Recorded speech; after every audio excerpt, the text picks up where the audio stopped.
Okay, so what we're seeing brew in the Persian Gulf is, well, it's a high-stakes military standoff, for sure. But it's way more than just a fight between two countries. This is like a clash of titans versus a swarm, a battle between two totally different ways of waging war. We're talking overwhelming steel on one side and a radical asymmetric strategy on the other. And just to set the stage, listen to this. This stark quote from then-President Donald Trump really just cuts right to the heart of the tension, doesn't it? I mean, this isn't some diplomatic suggestion. It's a clear, unmistakable declaration of intent. And it put the entire region on an absolute hair trigger. So yeah, this standoff has really pushed the world into an incredibly sensitive phase. On one side, you've got the United States under Donald Trump just projecting immense military power. And on the other, you have Iran, led by Ayatollah Khamenei, absolutely refusing to back down. I mean, these two forces, they are on a direct collision course. And this really lays out the opposing mindsets perfectly. Let's break it down. The US goal, it's all about a swift, decisive strike, a huge show of force meant to just end it, to neutralize any possible response. But Iran's goal is completely different. Their plan is to be so prepared that any attack would result in absolutely historic, devastating losses for the US military. You see, two totally opposing goals, one collision course. So the big question is, how does the US plan to deliver that decisive strike? Well, it all starts with an overwhelming show of force. And at the center of it all is one of the single most powerful military assets on the entire planet. And here it is. This is the centerpiece of American power projection, the USS Abraham Lincoln. Now, to really get how serious this deployment is, you have to understand something. This carrier, it's the kind of asset that's usually reserved for countering a global power like China. So sending it to the Persian Gulf, that is a massive, massive statement of intent. $20 billion. Let that sink in for a second. That's the estimated value of this single ship, the USS Abraham Lincoln. And just to put that number into perspective for you, that's like taking the cost of years of war in Afghanistan and concentrating all of it into one massive floating symbol of American dominance. But of course, a carrier like this never travels alone. The USS Abraham Lincoln is the heart of a full strike group.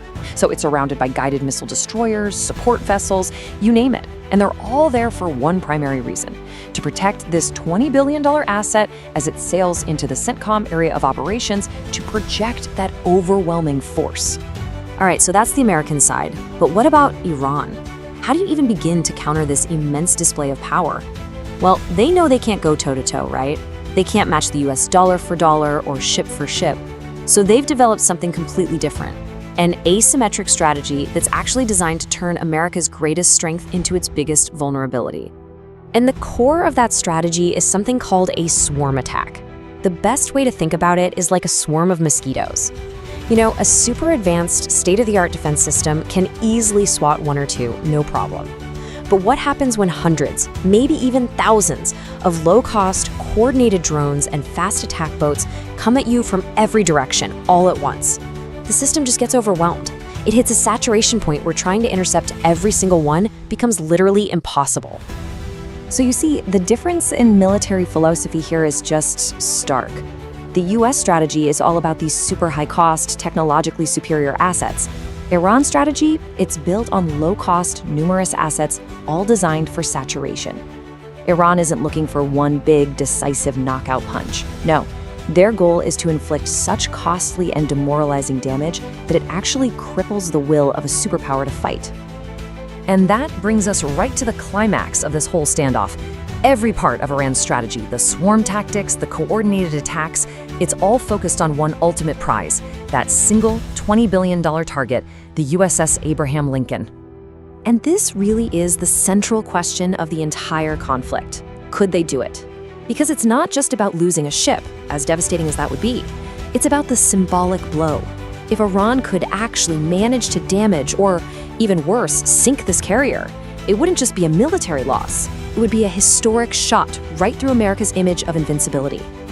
In fact, the sources we're looking at draw a really powerful and frankly chilling historical parallel. Sinking the USS Abraham Lincoln would be a strategic and psychological blow on the scale of Pearl Harbor. Seriously, Just like that attack was meant to cripple the US Pacific Fleet, a successful strike here would be aimed at neutralizing America's military presence in the Gulf. It would create this unprecedented moment of vulnerability for a superpower. Okay, so with stakes this incredibly high, how does the United States even plan to counter a swarm strategy and avoid a modern-day Pearl Harbor? Well, let's dive into the potential countermeasures and the global consequences that are hanging in the balance. One of the key US countermeasures is something called the graphite bomb. Now, this is a non-lethal weapon, but it's designed for strategic paralysis. Here's how it works. It releases these big clouds of superfine carbon filaments over key electrical infrastructure. Those filaments cause massive short circuits, and boom, you've plunged entire regions into a blackout. The goal is simple: sever Iran's command and control systems. If they can't talk to each other, a coordinated swarm attack becomes impossible. And this isn't theoretical. This exact tactic was used effectively in both Serbia and Iraq. But at the end of the day, a full-blown conflict here really doesn't serve anyone's interests. A successful Iranian attack would almost certainly trigger a major global crisis. We're talking economic, political, the whole shebang. And that's exactly why, despite all the aggressive posturing, diplomacy is still on the table. The fear of those catastrophic losses, well, that's a pretty powerful motivator for both sides to try and find a way to de-escalate. And so that leaves us right back where we started, with that central, unresolved question. In this incredibly high-stakes game of steel versus swarms, does a regional power really have what it takes to inflict a historic Pearl Harbor-level blow on a global superpower? Right now, the balance of power is just so precarious. And the answer remains dangerously unknown.